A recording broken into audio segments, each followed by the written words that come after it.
this issue of drug and substance abuse. I sat down with President William Ruto, my boss, and we agreed that there was a problem, and a big problem. And the president asked me to lead the war against drug and substance abuse.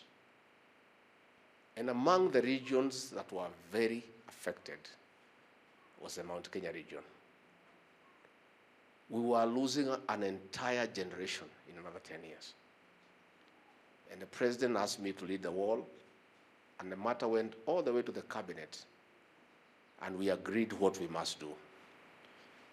And I put together a multi-agency team under my leadership, and we have made substantial progress. And our children are back to work. And we shut down all bars that were selling illicit brews. And people have been very happy. So when I started hearing last week that some people want to interfere with that work, one, I heard that our local member of parliament has directed the security officers in Karatina, purporting on orders from above to reopen our bars. One, a member of parliament cannot instruct security officers. And if the security officers in this region are taking instructions from a member of parliament, we shall discipline them.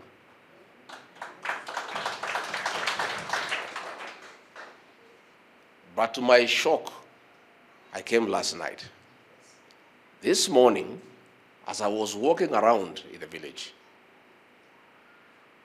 I came face to face with what I knew a year ago. I found some young men at 6 a.m. in the trenches drunk, which means some bars have been reopened. Let me say this. One, I've never missed a single cabinet meeting, so there is no decision that has been made by the cabinet to stop the war against illicit brew. Number two, the last meeting I chaired 10 days ago, we are on course. Let me say this because it's important that I say so.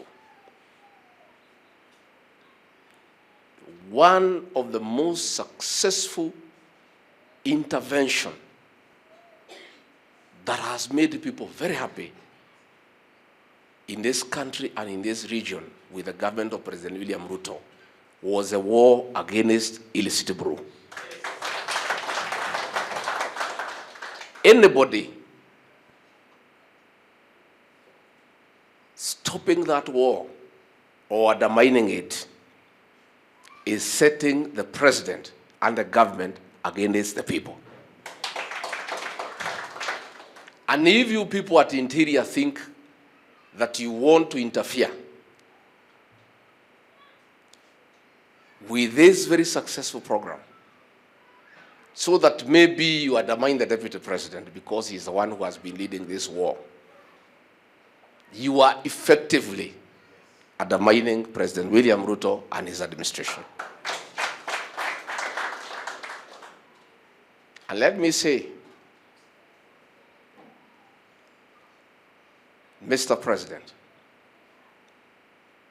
if you allow overzealous officers at Harambee House with a political scheme to interfere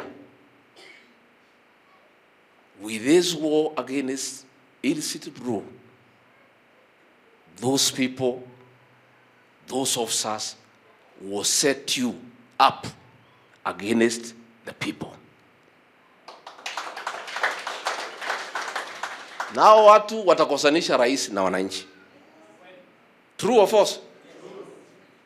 Nyinyi mkifikiria mna siasa mnacheza hapo.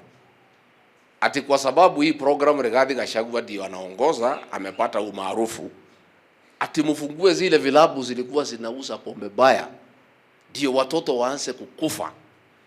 mtakuwa mnamhujumu na kumkosea Rais William Ruto na serikali yake. I want to say and I want to advise nikiwa hapa kanisani.